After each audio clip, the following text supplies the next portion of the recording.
বিকেলে একটু আমরা সবাই মিলে স্কুলের মাঠে চলে এসেছিলাম হাঁটাহাঁটি করার জন্য। তারপর হঠাৎ খেয়াল করে দেখলাম আকাশটা কত সুন্দর দেখাচ্ছে। আল্লাহর সৃষ্টি মাশাআল্লাহ অপরূপ সৌন্দর্য। হ্যালো এভরিওয়ান, আসসালামু আলাইকুম। আশা করছি আপনারা সবাই ভালো আছেন। আলহামদুলিল্লাহ আমরা অনেক ভালো আছি। সকাল থেকেই ব্লগটা শুরু করলাম। সকালে আমরা সবাই হালকা পাতলা কিছু নাস্তা খেয়ে তারপর দুপুরে রান্নার আয়োজন শুরু করে দিলাম। সব কিছু কাটাকুটা করে ধুয়ে পরিষ্কার করে রেখে নিলাম। এখন রান্নাটা বসিয়ে দেব। প্রথমে আমি শাকটা রান্না করে নেব। এটা ছিল ডাঁটা শাক। ডাঁটা শাকটা প্রথমে আমি ভাপ দিয়ে নিয়েছি, তারপর রসুন পেঁয়াজ দিয়ে ডাঁটা শাকটা বাগার দিয়ে দিলাম। আজ আমাদের বাসায় কিছু লোক খাওয়া দাওয়া করবে দুপুরে, এই জন্য সকাল সকালই রান্নাবান্নার আয়োজন শুরু করে দিয়েছি। ডাঁটা শাকটা রান্না করা হয়ে গেলে তারপর আমি মাছের তরকারিটা রান্না করব। তার জন্য মাছের উপরে হলুদের গুঁড়ো মরিচের গুঁড়ো লবণ দিয়ে মেখে আমি গরম তেলে ভেজে নামিয়ে রাখলাম। এখন মাছ তরকারিটা বসানোর পালা। তার জন্য কড়াইতে পরিমাণ মতন তেল, তারপর পেঁয়াজটা দিয়ে কিছুক্ষণ ভেজে নিয়েছি। পেঁয়াজটা ভাজা হয়ে গেলে আদা রসুনের পেস্ট দিয়েও কিছুক্ষণ ভেজে নেব। এখন কিছু পরিমাণ পানি দেব, তারপর সব ধরনের গুঁড়া মশলাগুলো দিয়ে দেবো। হলুদের গুঁড়ো মরিচের গুঁড়ো ধনিয়ার গুঁড়ো লবণ সব কিছু একসাথে দেওয়া হয়ে গেলে ভালোভাবে মশলাটা কষিয়ে নেব। দেখতে দেখতে আমার মশলাটা কষানো হয়ে গেছে। তারপর এখানে আমি মিষ্টি কুমড়াগুলো দিয়ে দেব। আজ মিষ্টি কুমড়া দিয়ে মাছের তরকারি রান্না করব। মিষ্টি কুমড়া তরকারি খেতে কিন্তু অনেক মজা, আমাদের কাছে তো ভালো লাগে। প্রথমে আমি মিষ্টি কুমড়াটা দিয়ে দিলাম, মশলাটার সাথে ভালোভাবে মিশিয়ে তারপর এটাকে ভালোভাবে কষিয়ে নেব এবং যাতে সিদ্ধ হয়ে যায় তার জন্য কিছু পরিমাণ পানি দিয়েছি। দেখতে দেখতে আমার মিষ্টি কুমড়াটা সিদ্ধ হয়ে গেছে এবং ভালোভাবে কষানো হয়ে গেছে। তারপর আমি এখানে পরিমাণ মতন ঝোল দিয়ে দেব। ঝোলটার সাথে মাছ ভাজাগুলো দিয়ে ভালোভাবে এখন অনেকক্ষণ জাল করে নেব, যাতে ঝোলটা একটু আঠা আঠা হয়ে আসে। তারপর আমি মাছের তরকারিটা নামিয়ে নেব। আজ এত বাতাস ছিল যে রান্নাঘরে রান্নাই করা যাচ্ছিল না।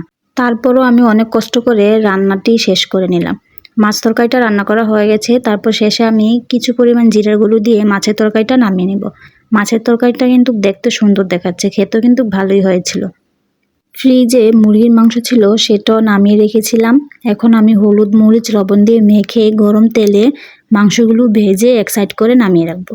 মাংসটা ভাজা হয়ে গেলে তারপর আমি একই কড়াইতে পরিমাণ মতন তেল, তারপর পেঁয়াজ কুচি, এলাচি, দারচিনি, তেজপাতা দিয়ে ভালোভাবে অনেকক্ষণ ভেজে নেব।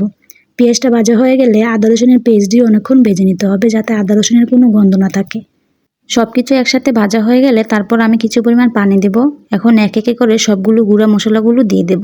প্রথমে আমি হলুদের গুঁড়ো মরিচের গুঁড়ো ধনিয়ার গুঁড়ো মাংসের মশলা এবং লবণ সব কিছু একসাথে দিয়ে ভালোভাবে অনেকক্ষণ মশলাটা কষিয়ে নিতে হবে।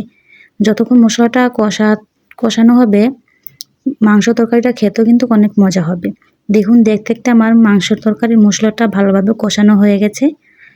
যেহেতু আমি মাংসটা ভেজে রান্না করব, এজন্য প্রথমে আমি আলুটা দিয়ে দিলাম। আলুটা যেহেতু সিদ্ধ হতে দেরি হবে তার জন্য প্রথমে আলুটা দিয়ে ভালোভাবে অনেকক্ষণ কষিয়ে নিয়েছি। তারপর আমি এর সাথেই মাংসটা দিয়ে দিব। মাংসটা দিয়েও ভালোভাবে আলুর সাথে মিশিয়ে এবং মশলার সাথে মিশিয়ে নেব। এখন কিছু পরিমাণ পানি দেব, যাতে আলু আর মাংস ভালোভাবে সিদ্ধ হয়ে যায় এবং আলুটা সিদ্ধ হয়ে যায়, ভালোভাবে কষানো হয়ে যায়। দেখুন দেখতে দেখতে কিন্তু আমার মাংসটা এবং আলুটা সিদ্ধ হয়ে গেছে এবং ভালোভাবে কষানো হয়ে গেছে।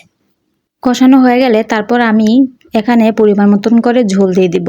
ঝোলটা এখন ভালোভাবে অনেকক্ষণ জাল করে নিতে হবে। মাংস তরকারি খেতে কে না পছন্দ করে বলুন? বড় মানুষ থেকে শুরু করে ছোট মানুষরাও সবাই মাংসের তরকারি খেতে ভালোবাসে। আমাদের বাসায় সবাই মাংস খেতে পছন্দ করে। আবির তাসপিল তো মাংস তরকারি হলে ওদের আর কিছু লাগে না। ওরা অনেক পছন্দ করে মাংস তরকারি খেতে, সেটা হোক গরুর মাংস বা মুরগির মাংস। দেখতে দেখতে আমার মাংস তরকারিটা রান্না করা হয়ে গেছে। তারপর আমি মাংস তরকারির উপরে কিছু জিরার গুঁড়ো দিয়ে মাংস তরকারিটা নামিয়ে নেব।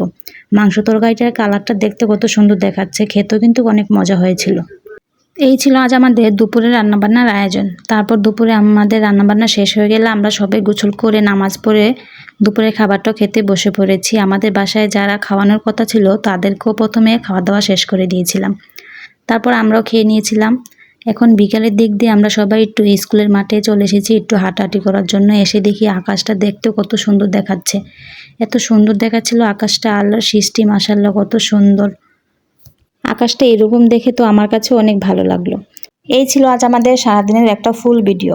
ভিডিওটি যদি ভালো লেগে থাকে আমাদের সাথেই থাকবেন, লাইক ফলো সাবস্ক্রাইব করে তানজিন আক্তার ব্লগের পাশেই থাকবেন। সবাইকে ধন্যবাদ।